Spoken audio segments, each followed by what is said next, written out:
So inshallah we're going to start our Bismillahirrahmanirrahim. So we will study the Surah Al-Ikhlas today, and we'll try to understand in Arabic. This is the most recited surah after Surah Al-Fatiha, and most of us know the meaning and the translation of this. Inshallah, today when we are done understanding, you will have a very different concept and understanding of the surah. Okay? So inshallah we're going to start, but before we start the actual meaning of the surah, there are a few basic rules that I want to go over again and again. And one of the things that we emphasize is that in Arabic, these three letters are very special letters. Okay. Alif, Ya, and Waw. Okay. This one has the sound of Fataha, this has the sound of Kasra, and this has the sound of Dhamma. Okay. So, in Arabic, this we call Fataha,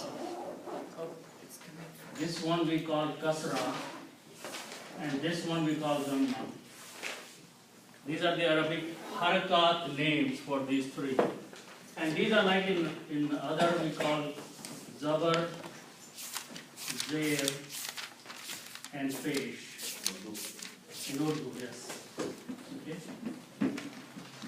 Now these three letters are called weak letters. Okay.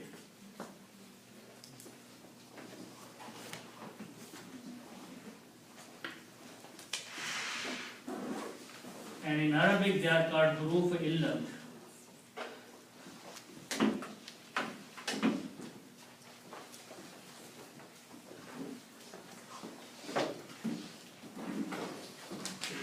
Illat means sick. So these letters, these three letters are basically sick or ill letters.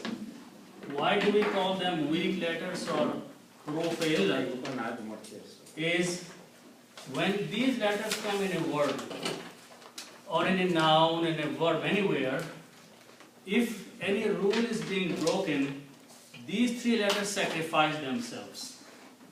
Their sound is modified, their pronunciation is changed, or sometimes they completely drop out to help the rules. So these three letters, huruf illat, we will be studying almost in every ayat today.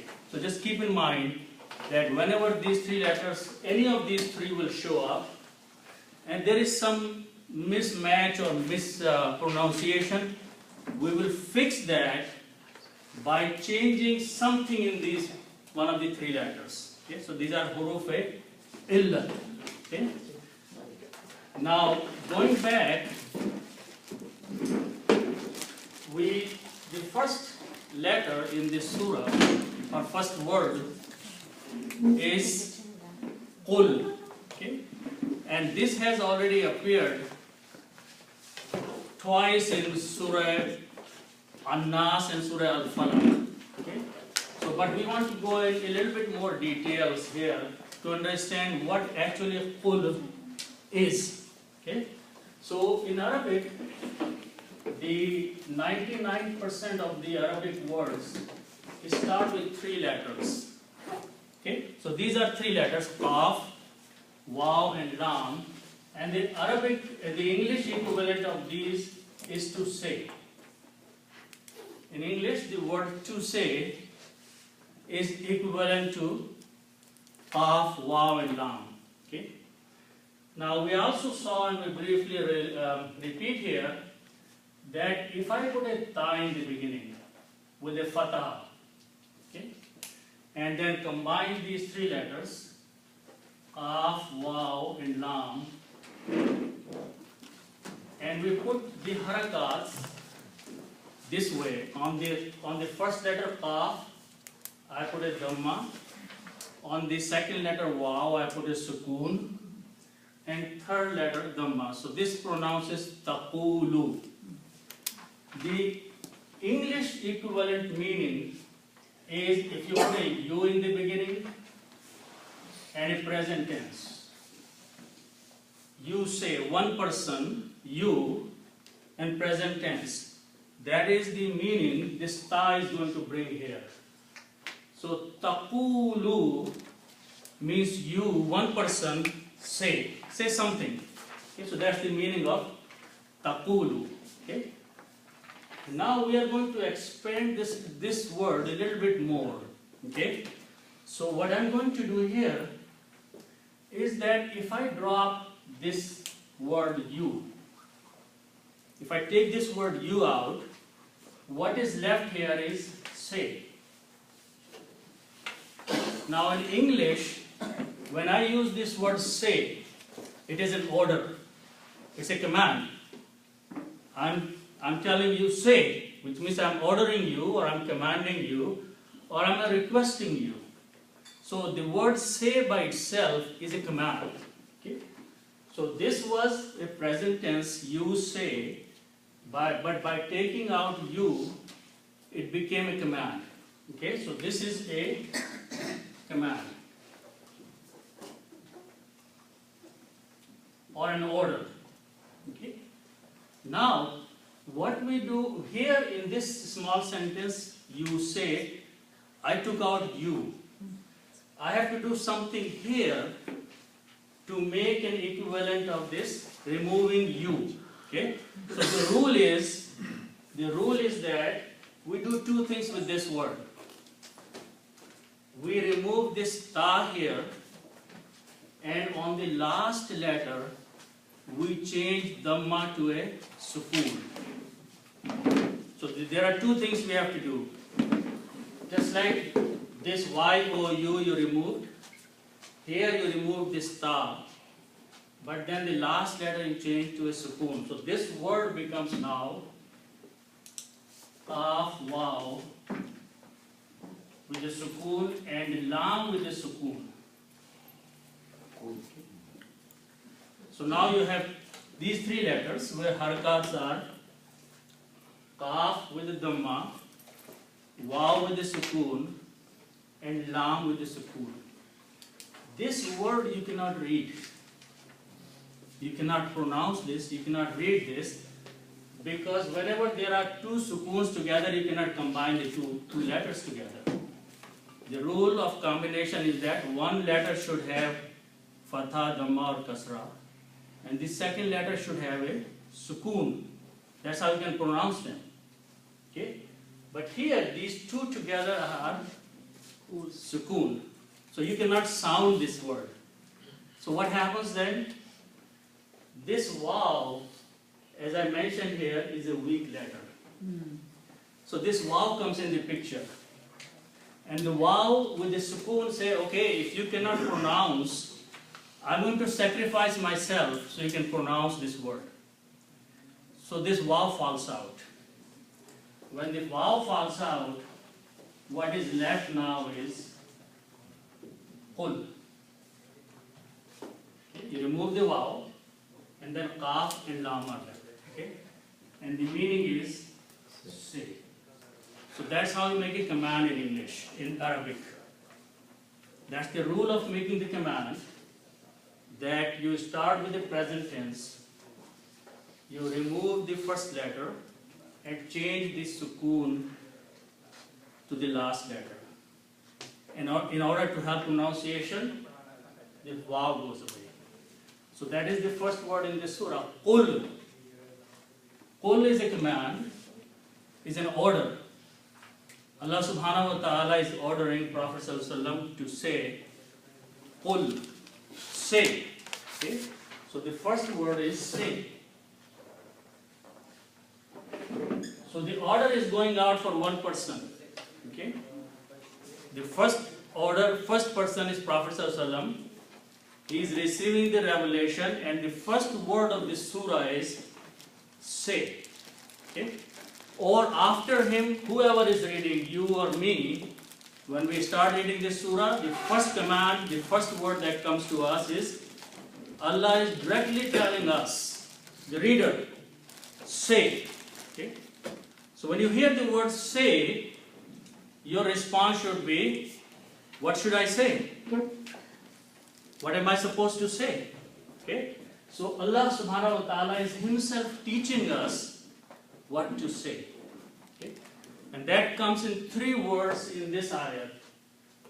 Huwa, Allahu and Ahadun. Okay. So let's understand these words. Okay.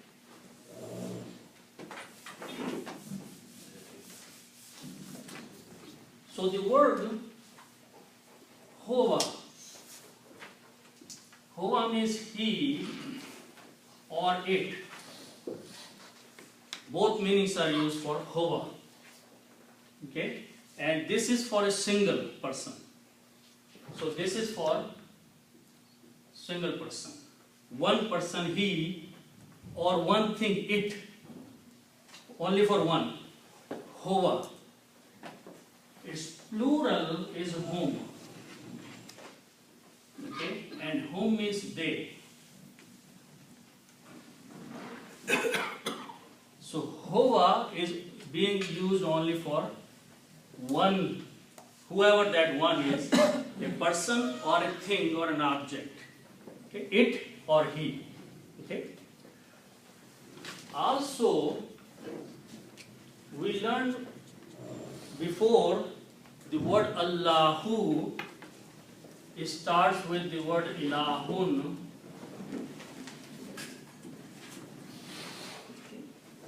And Ilahun is for one person, a God. Okay?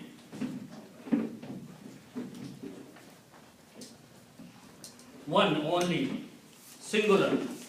Okay? It has a plural, aliha, but the word here is Ilahun, which is one single entity or a God.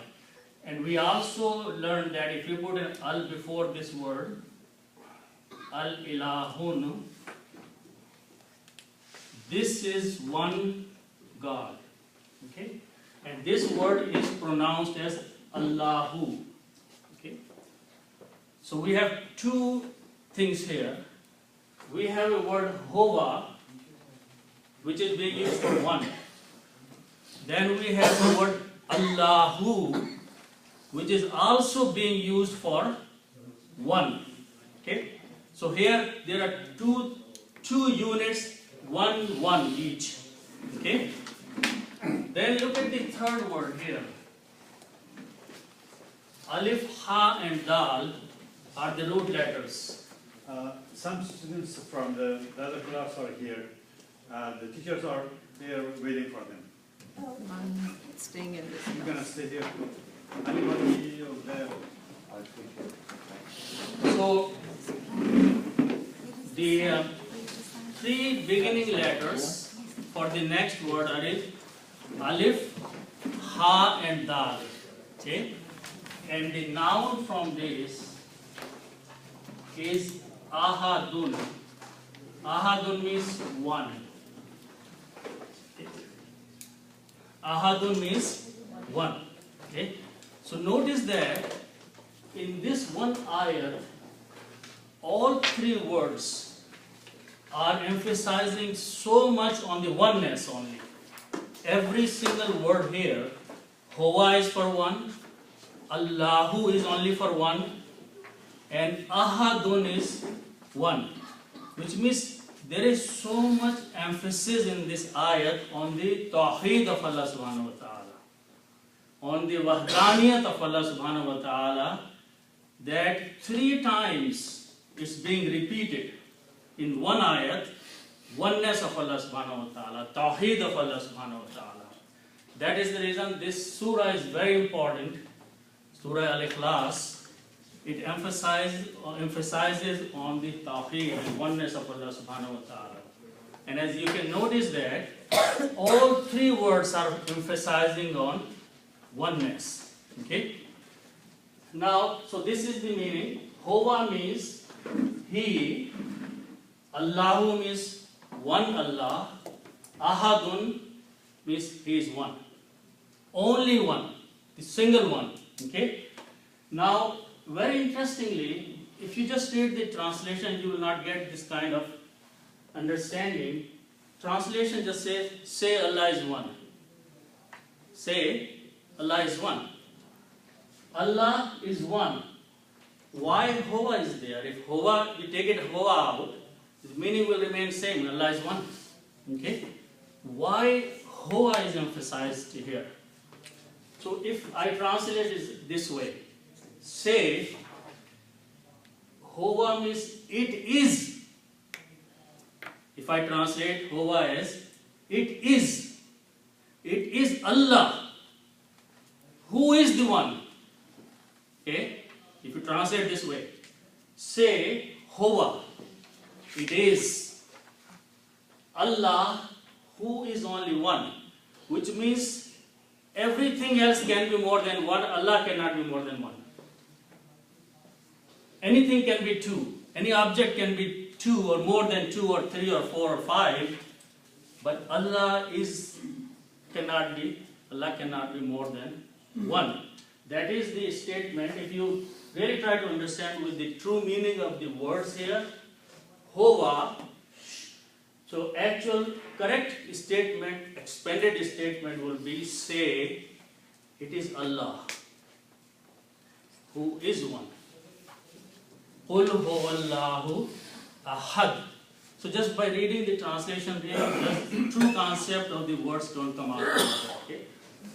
So it is Allah,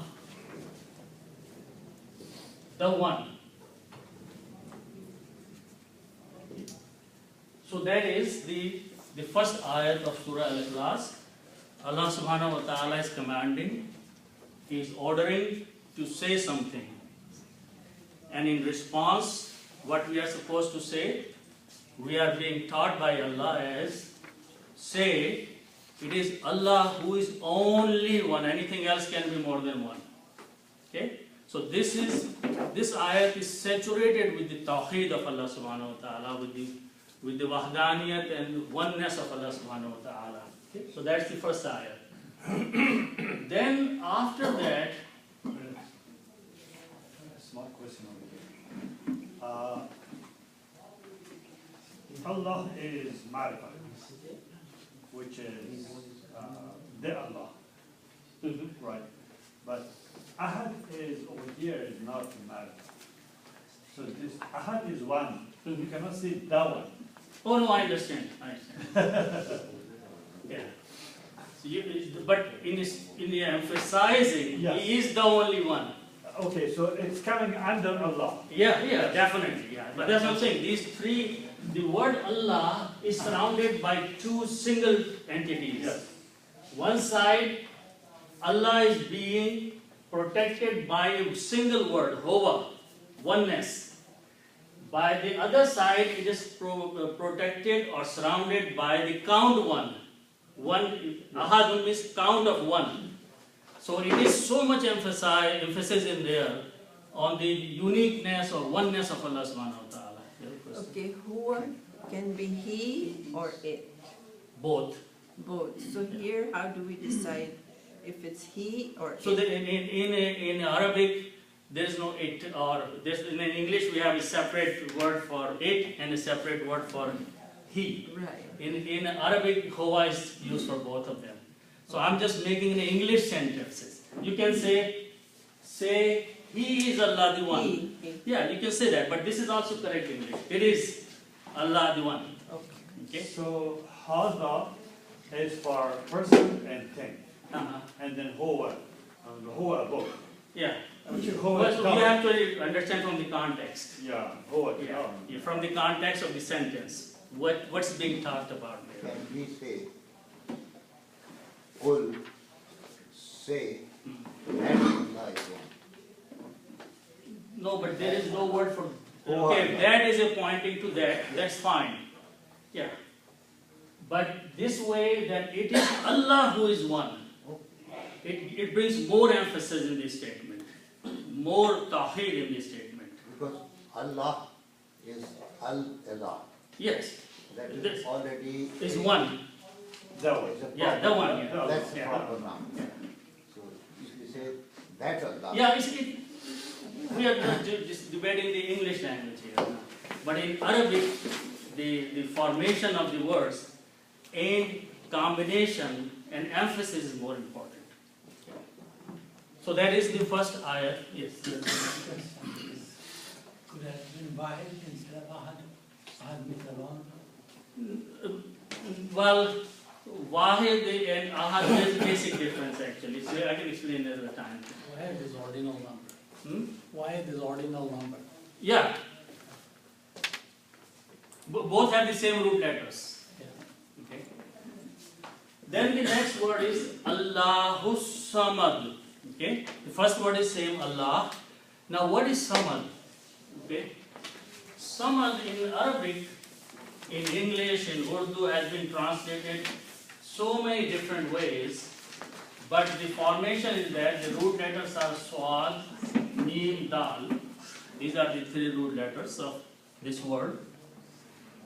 And the noun is Samadun.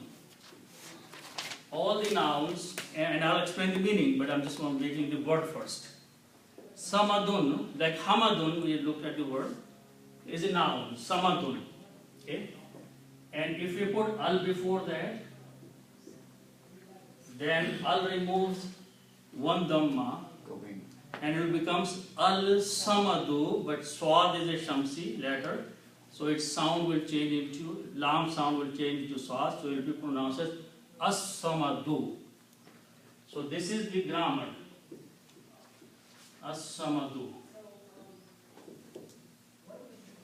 Now there are so many meanings of this word, and I'm going to write down some of those, some in English also. So one meaning is absolute.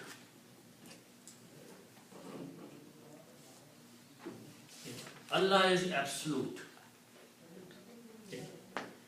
As-samad, that's the meaning of as-samadu. Another meaning which is used is eternal. And I'll explain why these words are used. But these are the meanings generally used for the word as-samadu. Okay? Absolute, eternal, okay? Independent, independent of needs. Okay? And independent of everyone.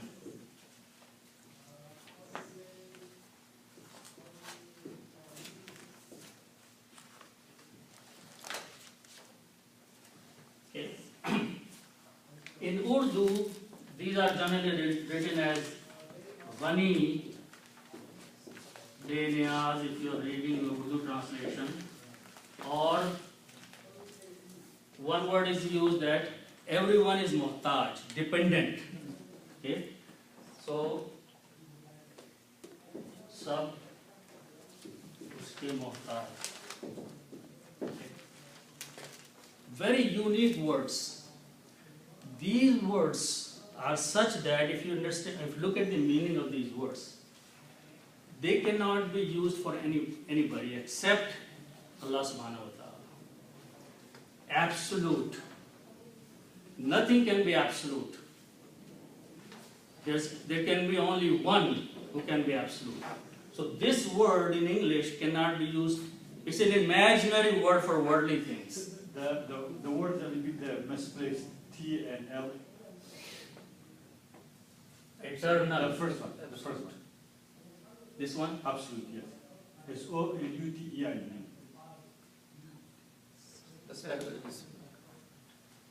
Yeah, yeah, that's good. Yes. Okay. Yeah. Put it on. Absolute. So the word absolute is basically a scientific word which doesn't happen in the worldly things. Okay.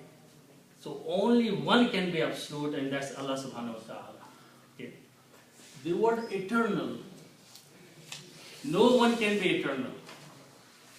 Everyone has a time there for ending.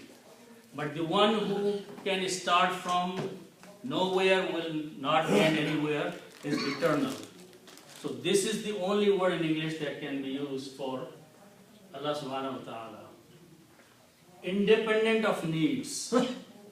Everyone, everything that exists in this worldly life or anywhere, imagination, is dependent on something. So there is only one being who is Allah, has independent of any needs. Likewise, independent of everyone. He doesn't need any of us or anything at all. Likewise, Ghani is basically a combination of these two words. The word Ghani in Urdu and Farsi, and it's also Arabic word too, means the one who is rich to the point that he doesn't need anyone. That's Ghani. Ghina is the one richness that you don't need, you are so rich, so rich, so rich that you don't need any help from anybody. That's the sifat of Allah subhanahu wa ta'ala, Al-Ghani, Al-Mughni. Beniyaz, and everyone is dependent on him. Sab uske muhtaj. So these are the meanings which the languages, English and Urdu and Farsi, have put together to define As-Samad. So if we can understand all these meanings, that will give us the concept of what is As-Samad is. So that those are all the meanings. So Allahu Samad, Allah is the one who has all these qualities and attributes. Okay? So that is Allahu Samad. The word is Samadu, so if you continue, you have to pronounce Samadu. If you stop at this ayat, you will say Samadu. Allahu Samad, because you do not pronounce the harkat of the last letter. Likewise, if you stop here, you pronounce Ahad. Don't pronounce Ahadun. So the sound of the last letter is not pronounced. But if you continue, then you will say Qul huwallahu ahadun Allahu Samad. Okay? And again, if you listen to the recitation, this is Ahadunillahi Samad. Okay? But those are the recitations. Now let's look at the third ayat. Lam yalid walam yulad. And we are going to apply some of the rules that we have learned here again. Okay?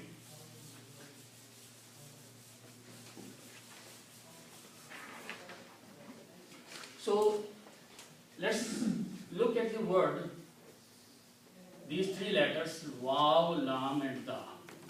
Walada. This word has a meaning. A simple meaning is to give birth or to beget. Okay? So we'll just write down to give birth.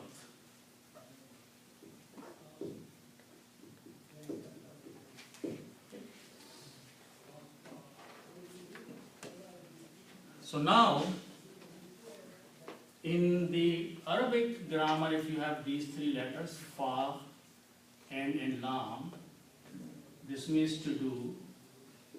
Okay.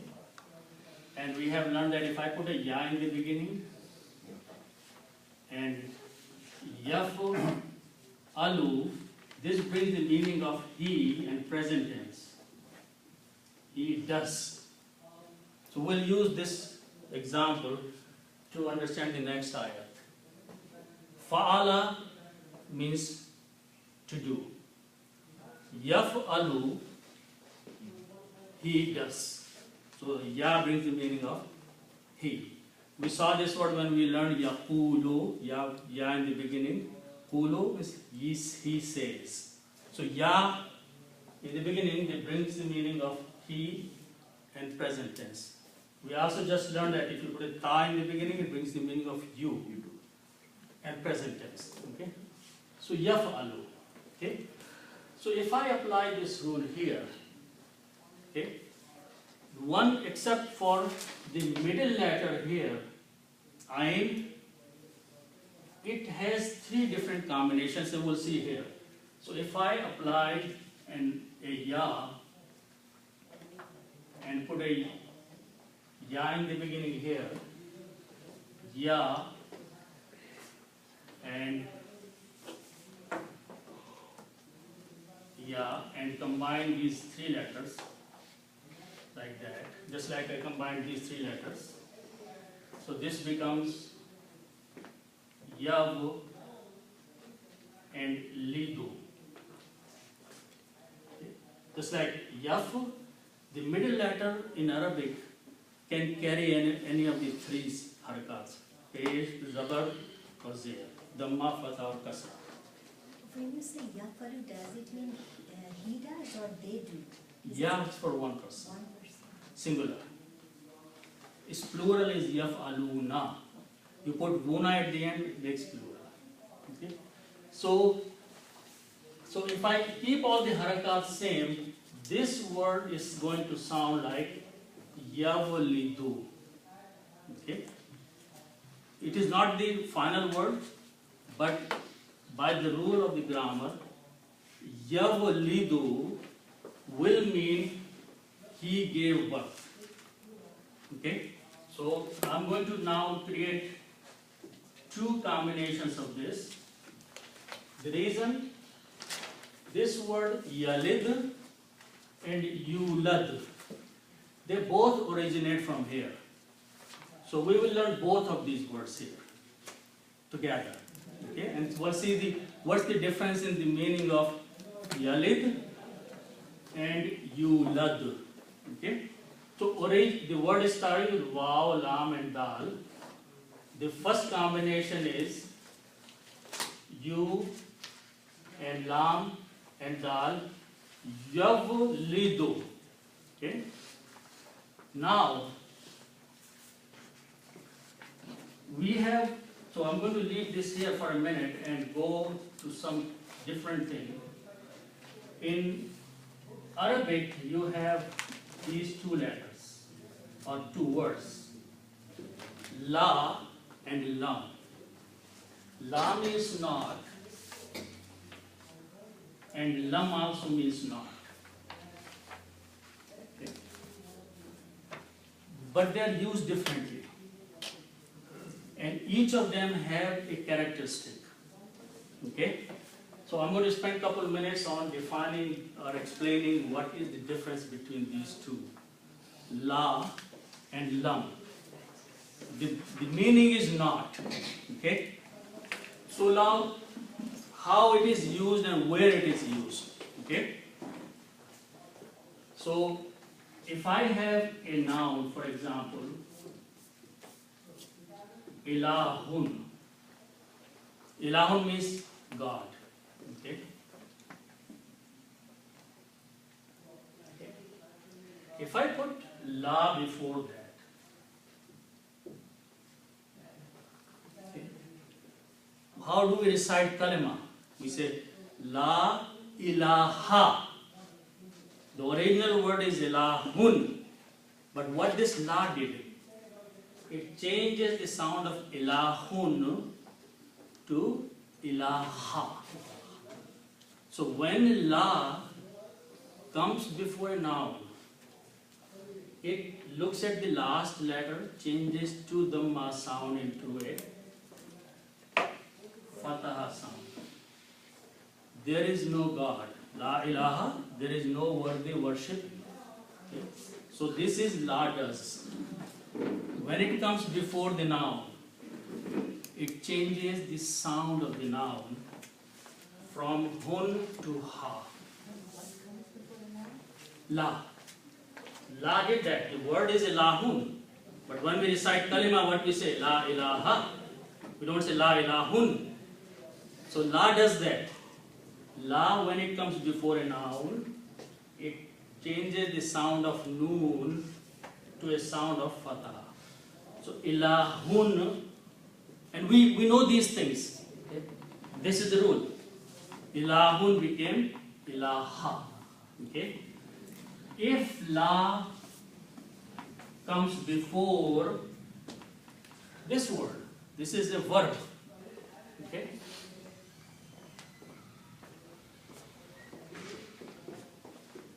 Yaf'alu. Yaf'alu means he does. La yaf'alu means he does not do. Makes it negative. La yaf'alu means he does not do.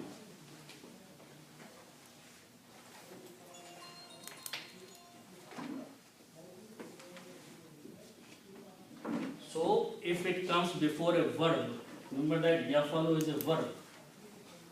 When la comes before a verb, it just makes it a negative. Does not change the sound of that. Okay? So la became, yafalu became la yafalu. Okay?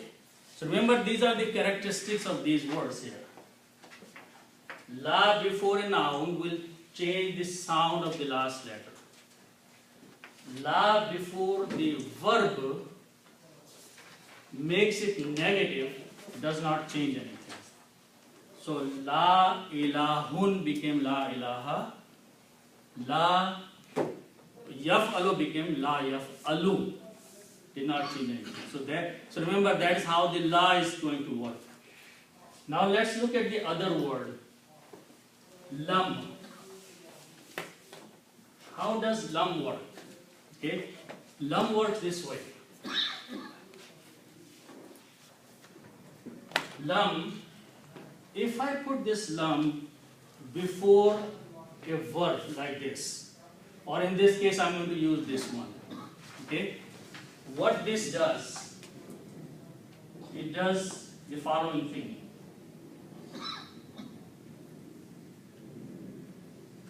Lam does two things. Whenever lam, and lam means not, but when lam comes before the verb, and in this case, yavlidu is the verb, which means he gives birth. You know, technically this is a wrong sentence. He does, male never gives birth. Okay, but we'll understand that. Okay? Lam does two things. Lam changes this thing last letters dhamma into a sukoon. So do becomes da with a sukoon. That's one thing lam does. The second thing lam does, which is very important, is that the verb here is present tense. He does, or he gives birth.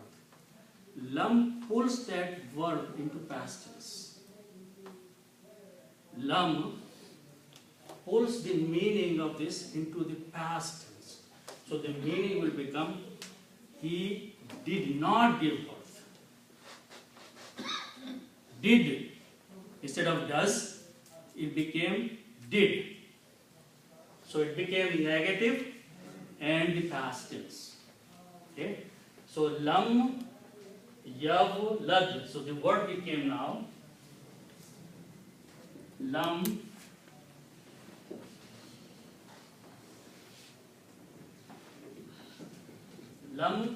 yav lid. Just keep the sound that way.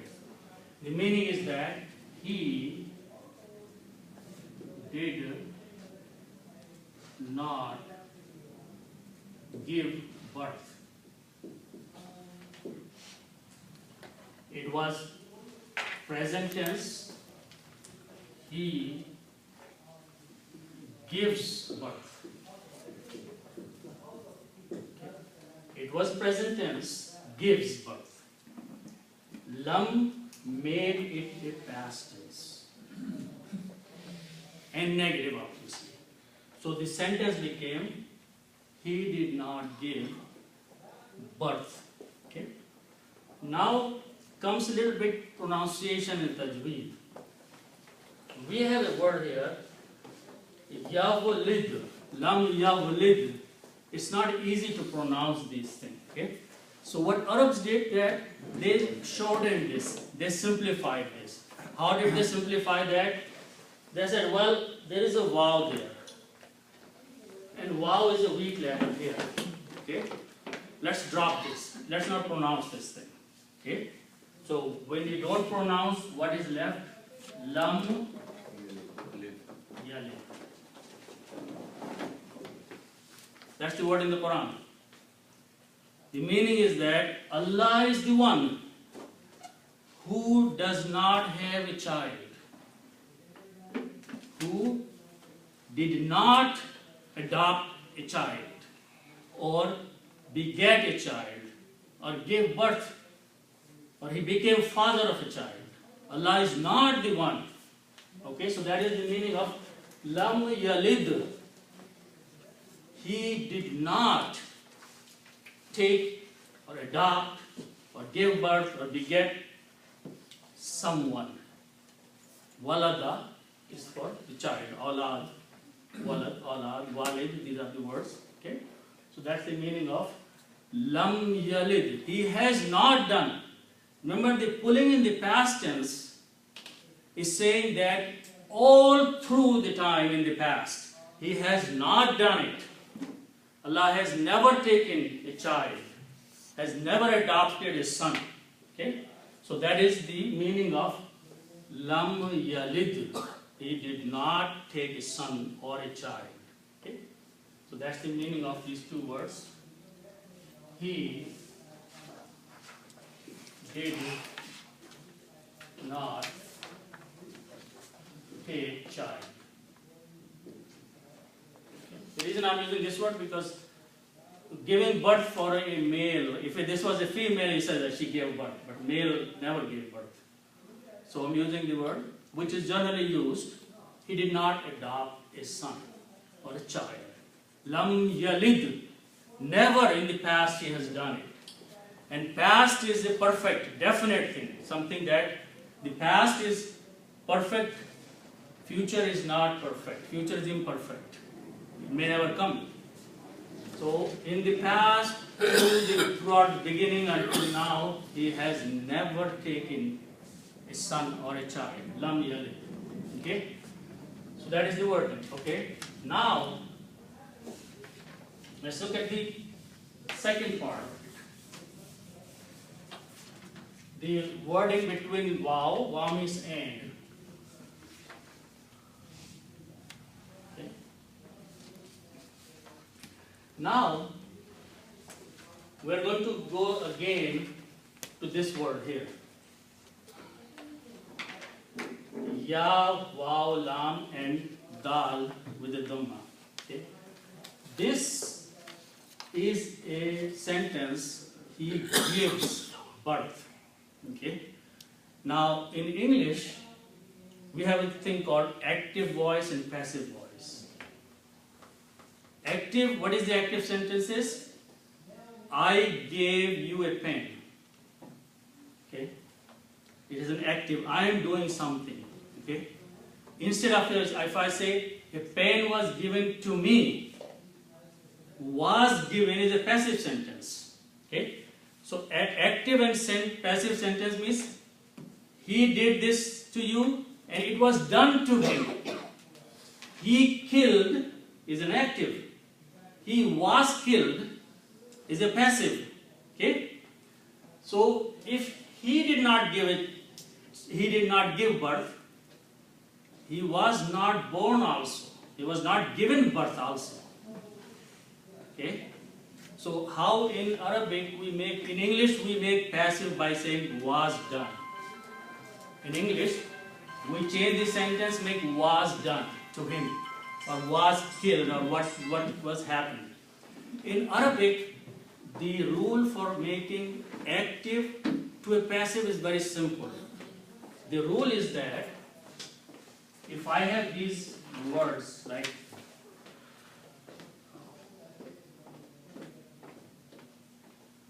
this is an active. Okay? How do we make it passive? Just by simple change of two things.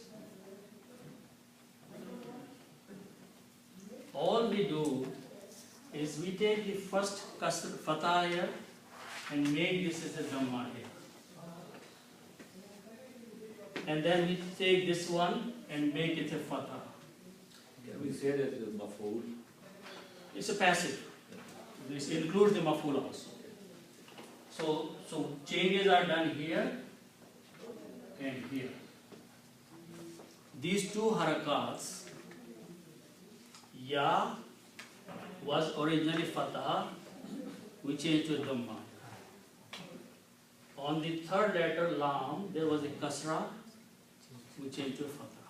So now this becomes you ladu.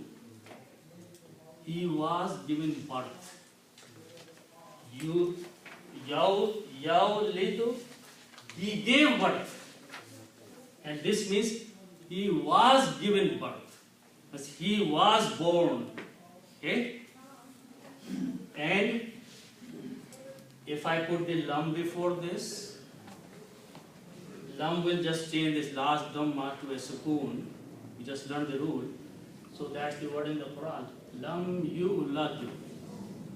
He was not given birth, which means he is not a child either of someone else. There is no child of him, Allah subhanahu wa ta'ala, which is lam yalid. And he is not child of someone else, is walam yulad. Okay? So that is the meaning of walam yulad. And not son of someone. So Allah subhanahu wa ta'ala clearly mentioning here that there is no human relationship between Allah subhanahu wa ta'ala and the human being. As a father or as a son. He is not a father and he is not a son. No one gave him birth and he did not give birth. Or he did not become father of anyone. And he did not become son of anyone. So that is the meaning of lam yalid walam yulad. Okay? Very profound, very intense understanding. Lam yalid walam yulad. We simply read without thinking about these verses. But there are very, very deep meanings in there. And again, if notice that in every ayat, the tawheed is being emphasized. The oneness of Allah subhanahu wa ta'ala, the wahdaniyat of Allah subhanahu wa ta'ala is being pounded about. Okay? So that is the third ayat, lam yalid walam yulad. Lam affects yalid and yulad, both. Any past, any present tense. Present is going to the past. Yeah, it brings into the past tense. As he did not take a child and he never became father. Past tense. And remember that past tense is the definite. Allah subhanahu wa ta'ala is completely denying that this thing never happened, that he took a child. Or he took a son. Or someone took him as a son. Or he gave birth to him. Okay? So that is lam yalid walam yulad. Okay?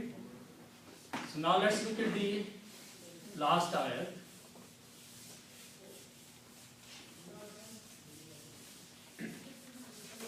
Okay, now just remind this word again. Afalam, we know that this means to say. And we learned last time the word Yaqulu, he said. He says.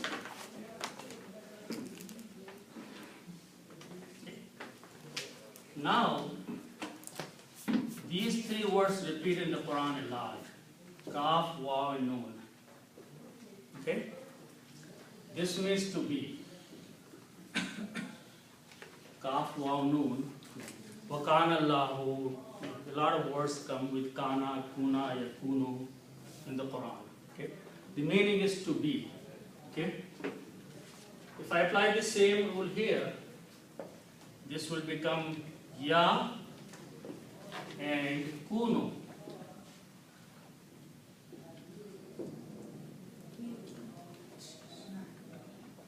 Ya and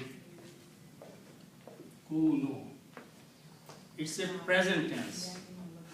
It's a present tense, and it will mean is there is or he is. Okay. The English grammar of to be is, was, has been, had been. Those are the English grammar of to be. So the present tense is he is or there is. Okay. If it was past tense, then it will be there was. So that is the grammar of to be. Present tense is there is. Okay? Now, let's do this thing. Put the lam before that. Okay? And the word is yakunu. Here wise is sacrificed. Hmm? Here wise is sacrificed. Yeah, exactly. So now, what lam does? Lam does two things. We have been learning. Lam pulls, this is a present tense, right? Yes. Lam pulls this into the past tense. So this is may become was or has been. Okay, the past tense. Number one. Number two, lam looks at the last letter and changes this to a sukoon.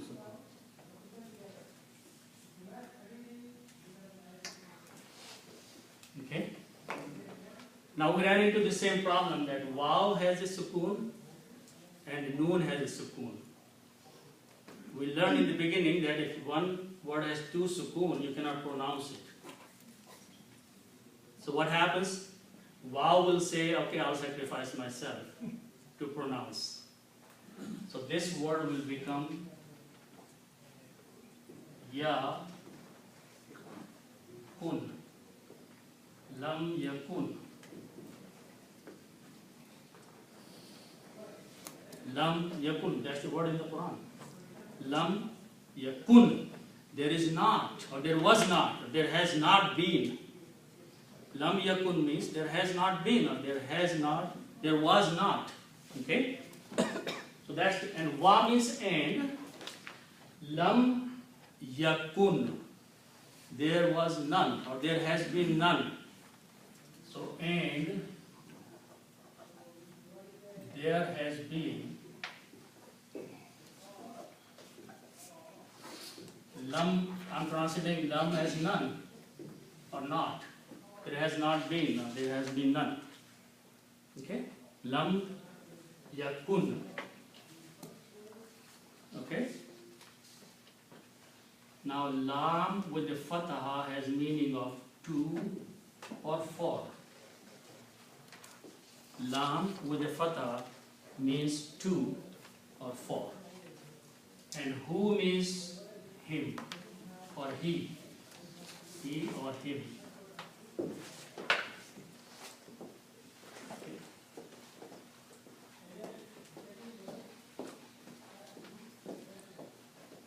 Okay. So lahu means to him.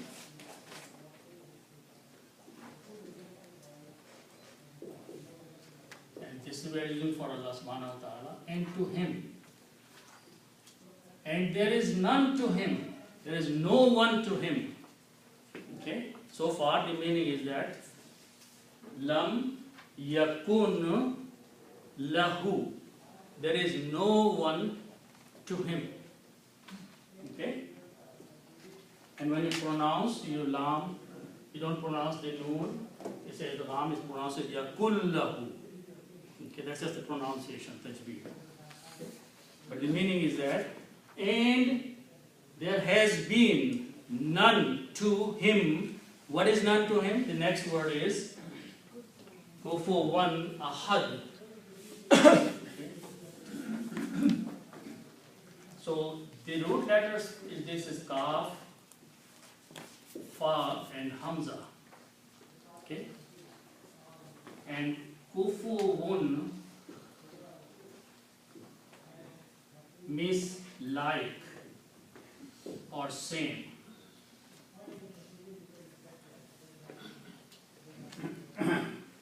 Kufuun is the word. It means same, like, equal. Okay?